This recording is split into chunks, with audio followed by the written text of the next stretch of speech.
Magandang araw. Magbubukas tayo ngayon ng parcel. Galing kay Roselsa. Si Roselsa pala ay Rose Celsa. Yung dati niyang pangalan, Rose Techniques. Tapos pinalitan na nila ng Roselsa. Nakuha natin to sa Lazada ng 1,400. Parang may sale siya. Tapos may voucher pa. Okay na yung ganong presyo. Kasi yung original price niya nasa 1,900. Tapos may saktong may sale. Kinuha ko na. Tapos para magamit ko na rin yung Lazada Pay Later ko kasi hindi ko pa nagagamit. Yung credit limit nun nasa 1,500 pa lang. Eh, saktong sakto lang. Bali, na to? Pangatlong item ko na to na binili sa kay Roselsa.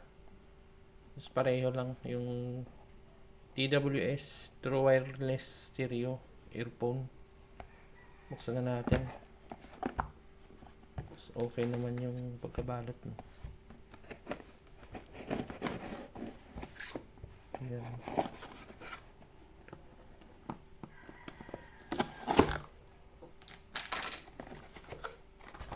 Charan. Ayun. Oops. Ito yung laman. Ay, yung pangalan pala nito ay Ceramics Mark II o yung Ceramics Ultra. Yan. Tapos may kasama na to yung sa combo niya. Ito yung laman na. Yan na. Wala siyang binigay niya resibo, no. Yun.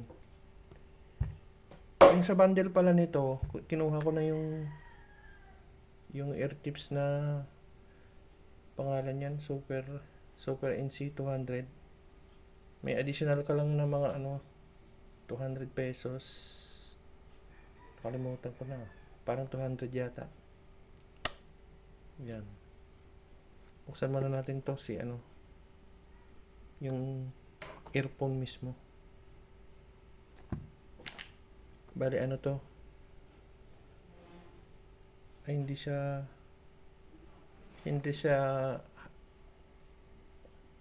tawag doon?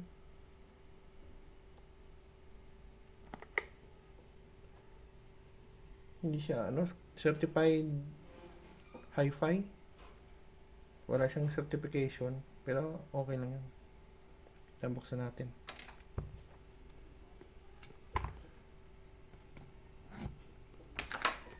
Hi-res audio pala. Hindi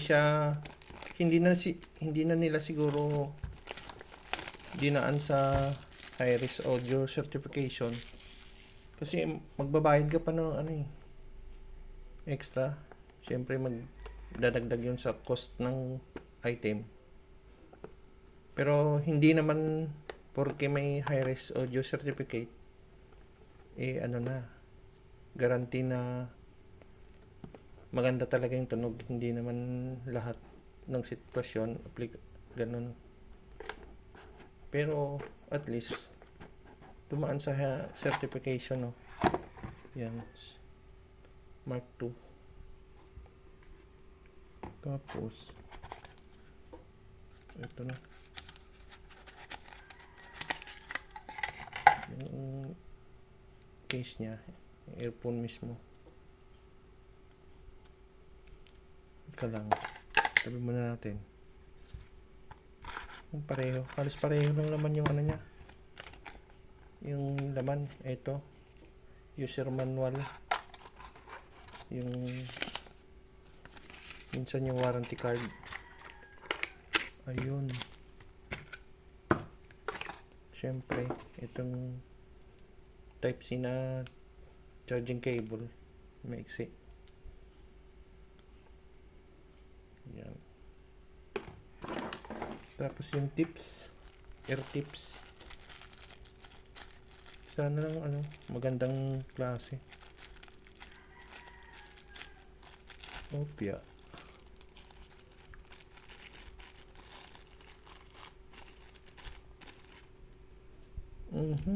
Dalawang ano lang, dalawang extra lang. Tapos maliliit pa. Ang liit. Sa bagay, kaya nga rin kinuha ko na yung extra air tips kasi baka hindi maganda yung included. Tapos baka maliit. Ito na yung earphone mismo. Ceramics. Halos ganun pa rin naman yung itsura niya sa nauna. Yung ceramics tsaka yung ceramics X. Yun.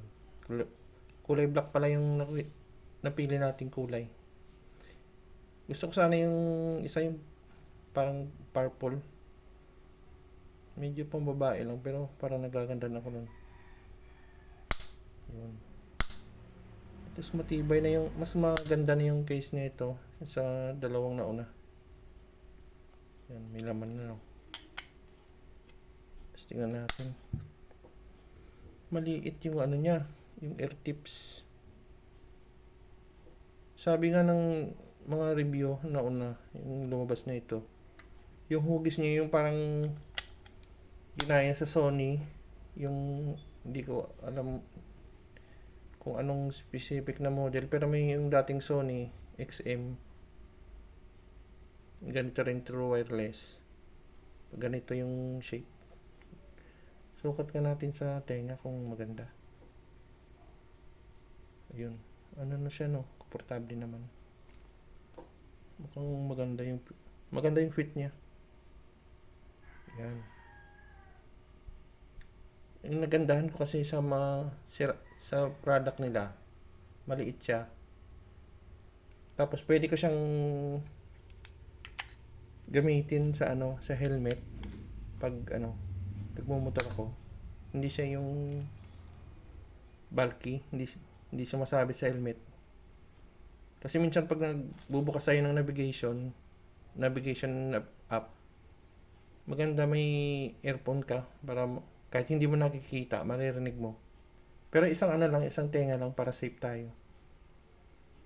Yun mo. Buksan natin yung tips niya. Yung additional tips. Saan ba yun? Saan ko nilagay? Ay, ito pala. Yan.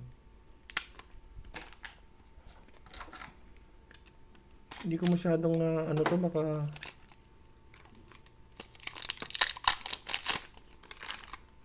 baka hybrid to na air tips. Yan. Namatay yung portable fan ko Lobat na. Yan. Super NC 200. Ayos may case yan Yan. Paano to makuha? Ay, parang siya, parang memory foam. Paano natin ito makuha? Ayun. Memory foam siya. Ito. Dumi ng kuko ko. Pasensya na. Maano kasi yan sa ginagawa ko Yan.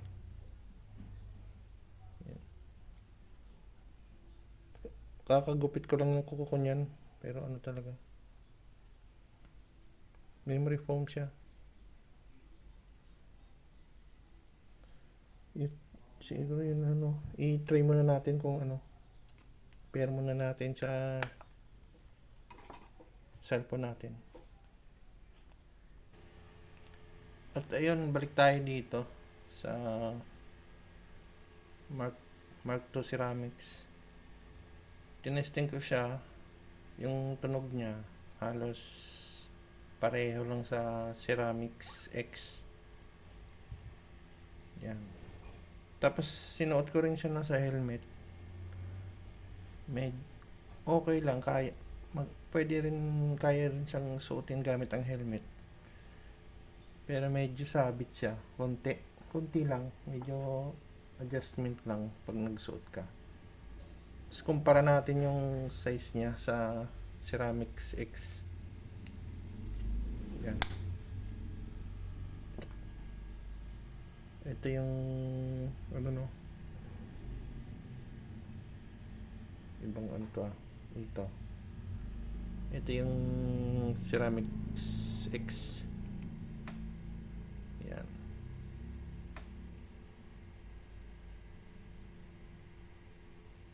Dugyot ng kuko ko. Pasensya na. May ginawa kasi ako sa motor eh. Yan. Tapos yung angle na yung ano niya no, yung nozzle niya. Yan. Yung laki niya, medyo lumaki sa konti. Pero comfortable pa naman suotin. Kaso nga lang, depende sa tips na gamit mo. Yan o. So yung pinaka ano niya, nozzle niya, ayan o, yung angle niya. Medyo aggressive kumpara dito sa Ceramics X. Yan.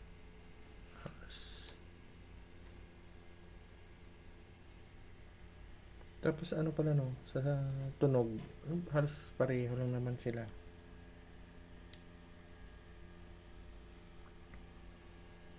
Yan. Balik mo tayo dito. Halos pareho. Yung sa tunog nila, yung halos magkalapit sila. Itong si Mark II, medyo inangat nila yung bass konti, tapos yung sa treble ganun din, may konti kang ano, mas inangat nila konti kumpara sa Ceramics X. Yan. Pero kumpara mo naman sa ano no, sa Ceramics lang yung orig, eto medyo ano siya eh, medyo flat ang tunog nito eh, flat neutral. Tapos kung sa Ceramics X ka naman, medyo ano na siya, medyo may bass siya konti. Tapos yung treble niya,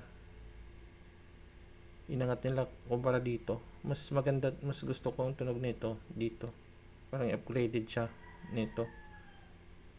Tapos sa battery life naman, kung basihan natin, mas lamang to ang Ceramics X sa Ceramics sa battery life. Tapos sa features, mas lamang to kasi ano siya, may nose cancellation na siya eh, dito sa Origula.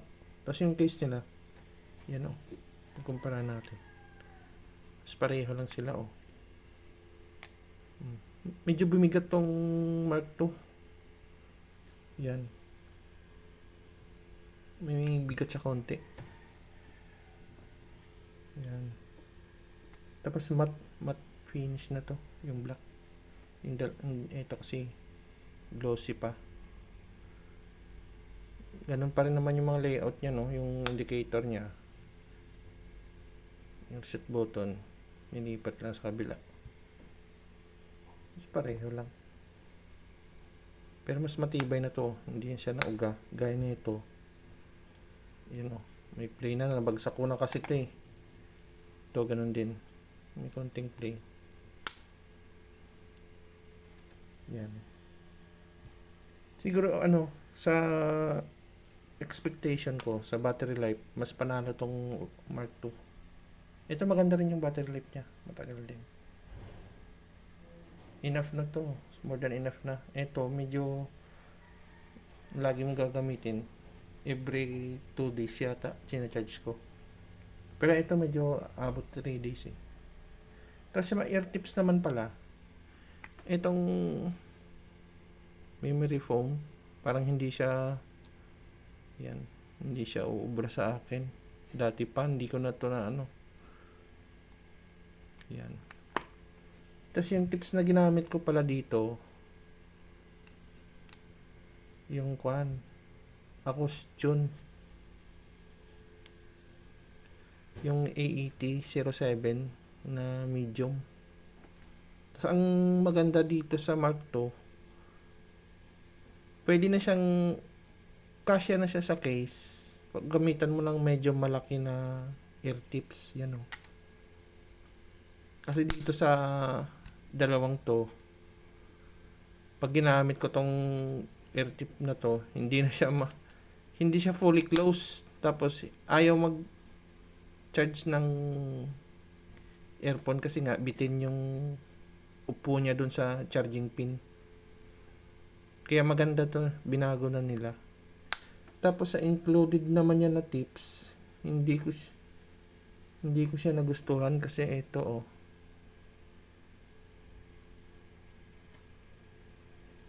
Ano siya? Matigas. Tumigas siya. Tapos maliliit. Ito yung problema ko pag ginamit ko yung etong si Acostion A8007 na small. Pag ginamit ko yan dito sa dalawa, wala siyang seal masyado. Pangit ang fit. Yung tunog niya parang siya, sobrang bright. Tapos pag nilagay ko naman yung stock na nila, maganda yung tunog. Yun. Yung sound niya talaga, yung natural sound niya dito lumalabas. Kaya malaking factor talaga yung air tips. Pag bitin yung yung tips, hindi siya sealed, hindi siya tutunog ng maayos. Tapos pag malaki naman, baka pangit naman hindi magkasya, mahulog sa tenga mo. Tapos itong namang tips na to, okay din to yung medium size na Tangsu yata ang brand nito. Sangkay. Maganda rin siya, malambot. Pero yung ear tips nitong Ceramics tsaka Ceramics X, yung stock nila, nagustuhan ko kasi ayan malambot talaga siya. Tapos ito na yung yung kasama niyan, ito yung malaki, pinakamalaki sa lahat. Yung the rest, maliliit, hindi ko rin nagagamit. Kaya i-testing ko muna to Mas expected mas lamang to sa battery life si Mark II. Ayaw mag-focus. Yan. Medyo bumigat siya. Mas hefty na to kumpara dito. Yan. So ito, yung right tip nito ay right earphone. Ayaw talaga mag-focus ng camera. Yan. Natanggal yung mesh niya. Hindi ko pa alam kung paano ko ito maikabdikit ng hindi siya tatanggal. So, yan. Tatanggal nung paglinis ko. Hanapan ko pa ito ng paraan paano ko siya mabalik dyan na madikit na hindi. Kasi pag yung super glue na ginamit mo, titigas kasi yun matatakpan niya yung bends niyan. Iiba yung tunog niyan. Tapos nababagsak ko kasi ito minsan. Siya, mas mahina ang tunog nito kumpara sa left. Yan. At hanggang dito na lang siguro muna testing ko muna tong si Mark II, lalo na sa helmet. At yan na lang siguro, dito na lang siguro magtatapos yung video natin. Salamat sa nakapanood at sana may manood pa.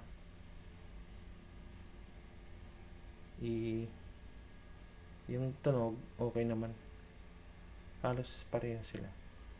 Tapos hindi ako nakagamit ng ibang brand pa ng TWS kasi yung lahat ng mga TWS ngayon, yung design nila yung stem type, hindi rin siya, parang hindi ko rin preferred yung ganong style. Mas gusto ko yung ganito, yung IEM shape, IEM style na earphone. Kasi mas mas sweet sa tenga ko. Yan. Medyo mahaba na yung video natin. Maraming salamat Hanggang dito na lang. Bye bye.